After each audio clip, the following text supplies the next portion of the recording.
Remue ménage. Remue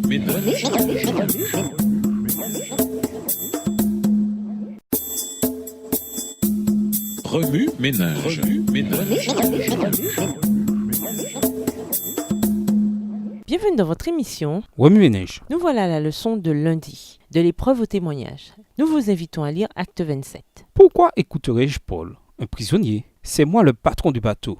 Nous ferons ce que j'ai dit. Le port de Beauport n'était qu'imparfaitement protégé des vents d'hiver et la ville voisine, trop petite, procurerait bien peu d'occupation pour 300 marins et passagers pendant un séjour de plusieurs mois. Phoenix, à seulement 55 km de là, offrait un port bien protégé et était à bien d'autres égards un meilleur endroit pour passer l'hiver. Nous irons à Phoenix, mais le propriétaire du bateau était loin de se douter que bientôt il regretterait sa décision.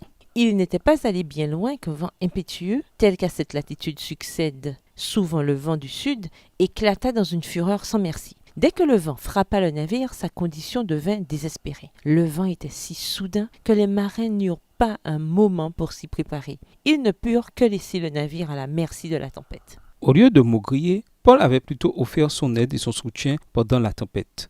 En cette heure d'épreuve, il saisit par la foi le bras de la puissance infinie. Son cœur était suspendu à Dieu, et au cœur des ténèbres épaisses, son courage et sa noblesse brillèrent de la lumière la plus éclatante. Alors que tout autour ne présageait qu'une destruction rapide, cet homme de Dieu, dans la sérénité d'une conscience irréprochable, intercéda en leur faveur. Il les réconforta. Je vous exhorte à prendre courage, car aucun de vous ne périra, et il n'y aura de perte que celle du navire. À ces paroles, tous reprirent espoir. Passagers et matelots sortirent de leur apathie. Il restait encore beaucoup à faire, et tout devait être mis en œuvre pour éloigner le danger. Ils devaient faire tout en leur pouvoir pour éviter la destruction, car Dieu n'aide que ceux qui cèdent eux-mêmes. Quel témoignage! Paul tint ferme pour Dieu à l'heure de l'épreuve. Il fut un témoin pour ceux qui, autrement, auraient pu ne pas se montrer réceptifs.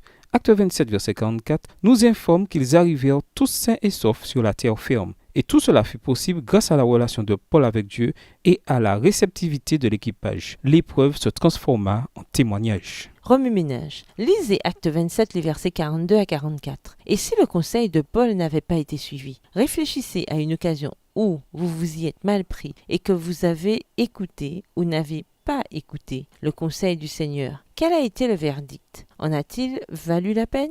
Songez à une occasion où vous traversiez une épreuve à un moment difficile de votre vie, où vous avez regardé à Dieu et demandé « Pourquoi ?» Maintenant, pensez à cette épreuve comme un témoignage pour les autres. Qui a-t-il touché et comment? Au revoir. Et à demain si Dieu veut. Remue ménage. Remue ménage.